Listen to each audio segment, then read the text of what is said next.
tardes para todas y todos.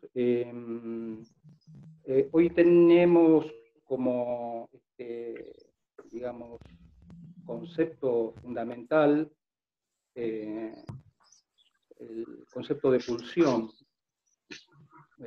Nos vamos a ir, digamos, el desarrollo va a ir versando sobre el texto Pulsiones y sus destinos.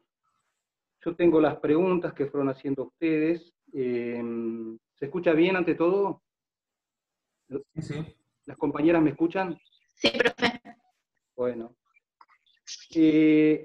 Había una pregunta que a mí me parecía como para tomar el eje por el lado de la pulsión, que dice, ¿por qué se dice que la pulsión es un concepto oscuro? Y creo que está sobre todo tomado de, debe ser de la publicación de Amor-Rourtour, por el número de páginas que dicen acá, ¿no? Yo tengo Ballesteros, digamos, pero en principio quería plantear algo que Freud nos dice ya que debe estar en los dos textos, como parte de lo que sería el epígrafe, digamos, la presentación, donde Freud plantea algunas cuestiones respecto de que justamente va a dar cuenta de un concepto fundamental, ¿no? Ustedes tienen que tener en cuenta que este concepto es de los conceptos fundamentales. Y que no solo eso, digamos, sino que además, fíjense que estamos en 1915, la publicación es de 1915. 5 años posteriores, digamos, vamos a estar en otro texto fundamental de Freud, que es Más allá del principio del placer. Ahí Freud establece una bisagra, digamos, entre cómo venía concebiendo la clínica, la manera de pensar, incluso la cuestión de la pulsión, ¿sí? Hasta 1919, a partir de 1920, ya empieza, digamos, Freud aquí, pero digo, se produce un quiebre. Es lo que ustedes en Grimau, por ejemplo, pueden ver entre el inconsciente dinámico y el inconsciente estructural, ¿no? Ahí ya hay un quiebre entre las dos posiciones. Porque justamente Freud va a plantearse que hay un más allá del principio del placer. Pulsiones y su destino tiene para mí hay correlación con varios textos, pero tiene una correlación justamente con Más allá del principio del placer y el yo y el ello. A mí me parece que ahí hay una línea que en la medida en que ustedes vayan avanzando en el tiempo, se van a encontrar con, digamos, cómo Freud fue reconstruyendo su teoría en ese punto y modificándola además, ¿no? Con una enorme, digamos, honestidad intelectual, porque, bueno, tiró todo abajo y empezó de nuevo, más o menos, ¿no? Fíjense que en este texto, en Pulsiones y sus destinos, dice, hemos oído expresar más de una vez la opinión de que una ciencia debe hallarse edificada sobre conceptos fundamentales, claros y precisamente definidos. Luego dice, en realidad ninguna ciencia, ni aun la más exacta, comienza por tales definiciones. El verdadero principio de la actividad científica consiste más bien en la descripción de fenómenos que luego son agrupados, ordenados y relacionados entre sí. Fíjense que Freud ya nos empieza a plantear algo aquí, que vamos a necesitar de todos los otros conceptos. Hay algunas preguntas que están aquí, digamos, planteadas, que denota que está faltando, que a ustedes les está faltando conceptualización en referencia a otros textos, como por ejemplo las preguntas que están relacionadas al yo, ¿sí? Allí sería necesario, digamos, cuando ustedes aborden, por ejemplo, narcisismo,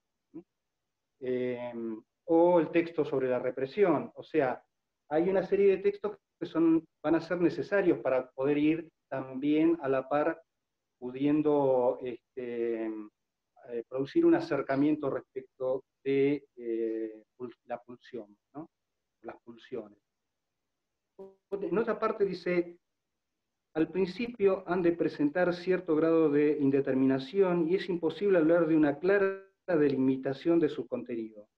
Mientras permanecen en este estado, nos concertamos sobre significación por medio de repetidas referencias al material de que parecen derivadas, pero que en realidad les es subordinado. Presentan, pues, estrictamente consideradas el carácter de convenciones. Freud, para plantear la cuestión de la pulsión, va a apuntar a una convención, digamos, es decir, acordemos qué sería, ¿no? O sea, Freud, digamos, para, digamos, establecer que la pulsión es un concepto fronterizo, que la pulsión es un concepto límite entre lo somático y lo psíquico, no es ni más ni menos que una invención freudiana. ¿Sí? Y es una convención porque, digamos, justamente va a contrapelo de lo que podría ser un orden natural. Es decir, en el psiquismo humano ya no hay ningún orden natural, se perdió para siempre el orden natural. ¿Sí? El orden natural que ustedes pueden encontrar justamente, sobre todo, bueno, puede ser en los animales. ¿Sí? El instinto murió para el humano. ¿Mm? Entonces allí Freud produce una invención. Esta invención, digamos, como en tanto que concepto límite, por supuesto que tiene un viso allí un poco que se nos escapa, ¿no? No es tan fácil hablar de la pulsión, hay algo ahí que no es tan fácil decirlo. Recuerdo que hay un psicoanalista que escribe sobre la pulsión, que se llama Daniel Paola, y él decía que la pulsión tiene en el decir una idea un poco errática, ¿no? Cuando queremos hablar algo se nos escapa ahí, digamos, ¿no? En el texto de... Sí, parece que alguien quería decir algo. En el texto de Ballesteros, en la página 3040, no, perdón, 2040, dice, está hablando del instinto y está hablando de la denominación sobre todo, él va a acuñar el término trieb, digamos, ¿no? Que tiene muchas acepciones.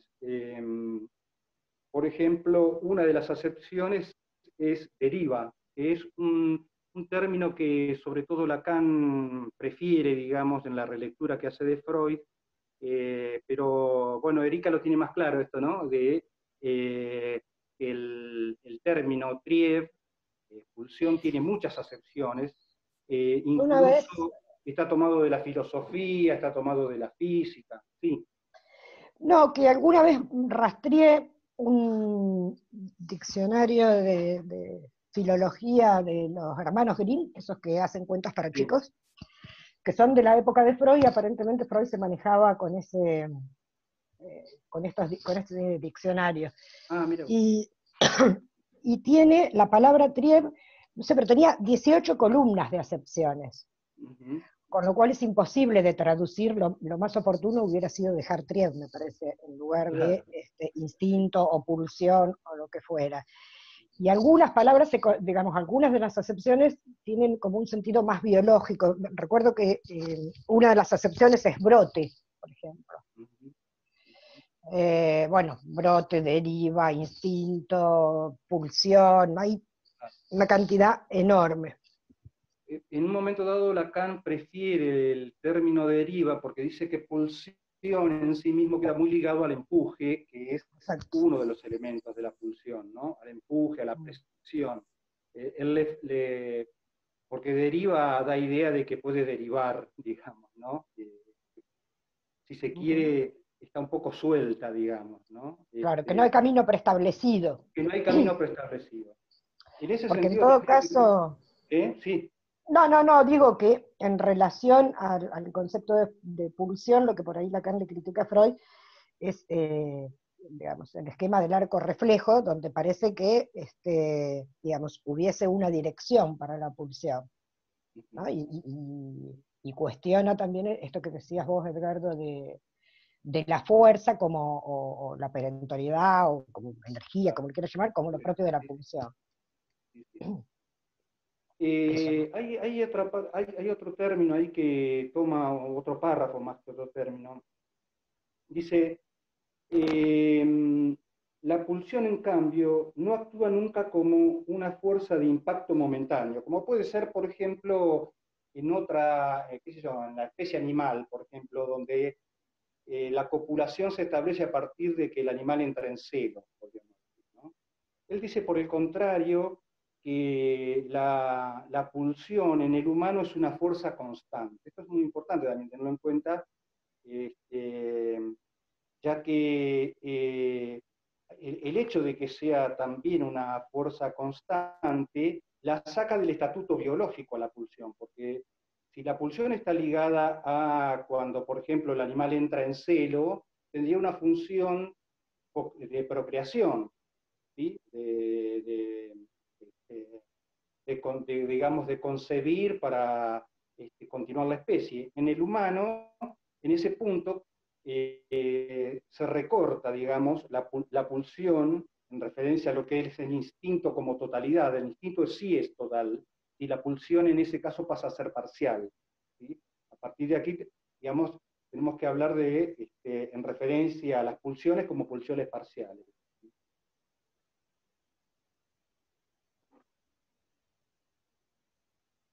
Dice entonces, no procediendo del mundo exterior, sino del interior del cuerpo, la fuga es ineficaz contra él. Al estímulo pulsional lo denominamos necesidad, y lo que suprime a esa necesidad la satisfacción. Esta puede ser alcanzada únicamente por la transformación adecuada de la fuente del estímulo interno. Acá hay un punto que es interesante respecto de algunos planteos que había en las preguntas, digamos, que tiene que ver con el estímulo interno. No sé, a vos, Erika, te estuvieron preguntando sobre eso, también vi en la comisión, ¿no es cierto? Bueno, la de Gabriel no la tengo a mano, pero digo... Sí, sí, eh, estuvimos trabajando sobre esa pensaba diferencia. sobre esa diferencia, y pensaba que otro punto que se plantea como pregunta es: ¿qué es esto de la representación y el representante? ¿No? Digamos, eh, yo en ese momento se me ocurrió que pudieran pensar en lo que es lo que son las marcas o las huellas némicas de, el esquema de del capítulo 7 de la interpretación de los sueños, ¿no? Donde hay marcas que justamente esas marcas generan un punto de fijación, digamos. Algunos de ellos, digamos, son puntos de fijación para la pulsión, ¿no? Y que hay algo de ese estímulo, no todos esos estímulos llegan a la conciencia, por supuesto, pero que esa representación interna, ¿sí? Encuentra representantes a nivel del significante, por ejemplo, si lo planteamos por la vía lacaniana, ¿sí? En el cual justamente la pulsión puede encontrar algún punto de satisfacción, ¿sí? Este, a veces esta satisfacción se da a nivel de lo sintomático, eh, el, la satisfacción de la pulsión. Hay en el texto de Lágrimas de lo Real de Rabinovich, él trabaja ahí con lo que él denomina como una estructura bifronte, ¿sí? Que supónganse, dice, a nivel del yo conciencia, el sujeto puede sufrir algo así como un padecimiento, ¿sí? Pero a nivel de lo inconsciente hay un plus, una satisfacción, ¿sí? Y es algo de lo que para el sujeto está ignorado. Me acordaba en este momento, a ver si puedo clarificar algo de esto, de un paciente muy interesante, porque yo lo empecé a escuchar ahora que no hace mucho este hombre se jubiló, y me decía, como a la cuarta sesión, me decía, ¿por qué no vine antes? ¿No? Suele pasar con algunos pacientes. Y él cuenta una escena que todavía habría que desarrollarla, pero cuenta una escena de su infancia, que tenía alrededor de 11 años, y su padre lo mandaba a limpiar los desperdicios que se producen, sobre todo en otoño e invierno, con las parras, ¿no? La caída de las hojas de las parras.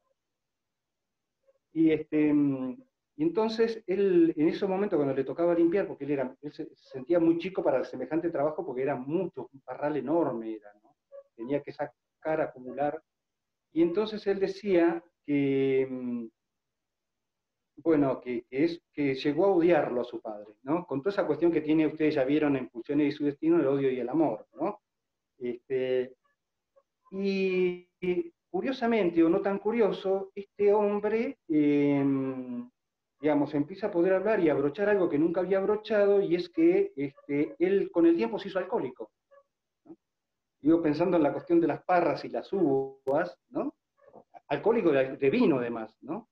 Este, Cómo algo de eso operó, vaya a saber qué, porque todavía, digamos, estamos trabajando, pero como justamente como una formación reactiva incluso, ¿no?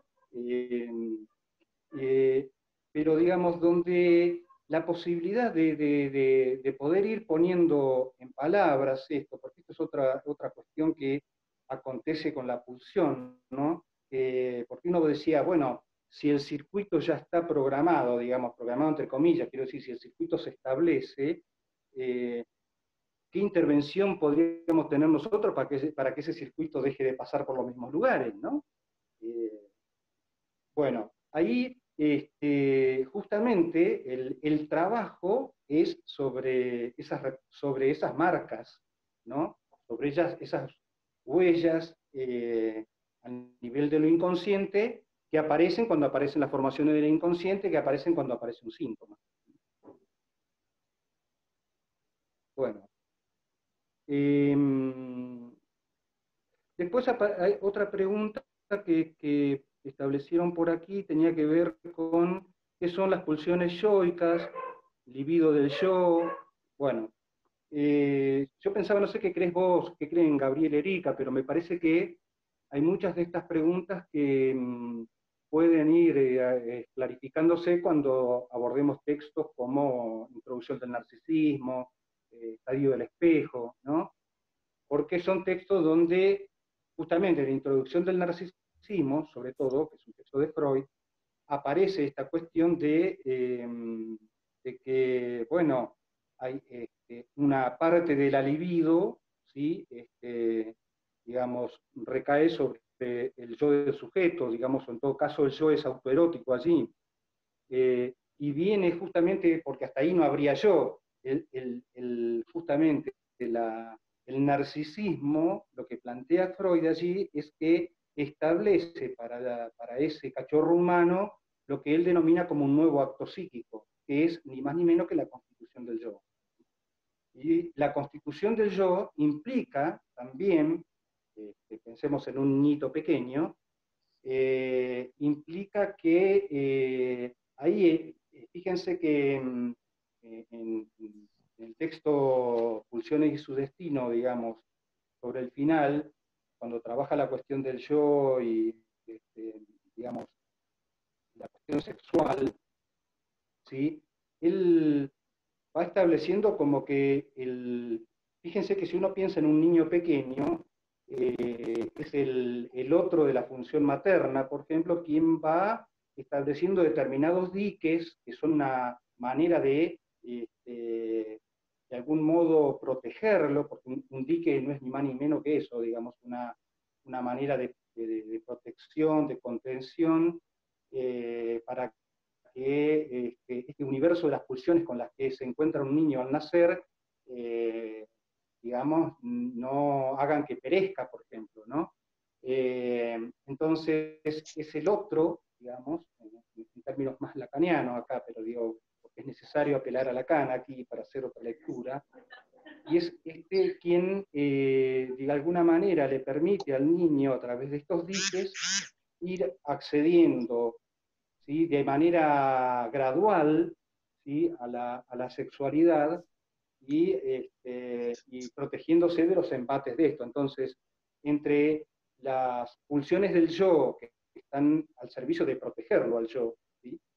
Y lo apremiante de la sexualidad, siempre se genera como un conflicto allí. ¿Sí? Siempre hay algo digamos, mantienen la tensión, porque hay algo del yo que en un principio estamos hablando de un yo que responde a algo de lo que ese otro quiere, digamos, ¿no? Un yo, podríamos decir, gentil para el otro de la función materna,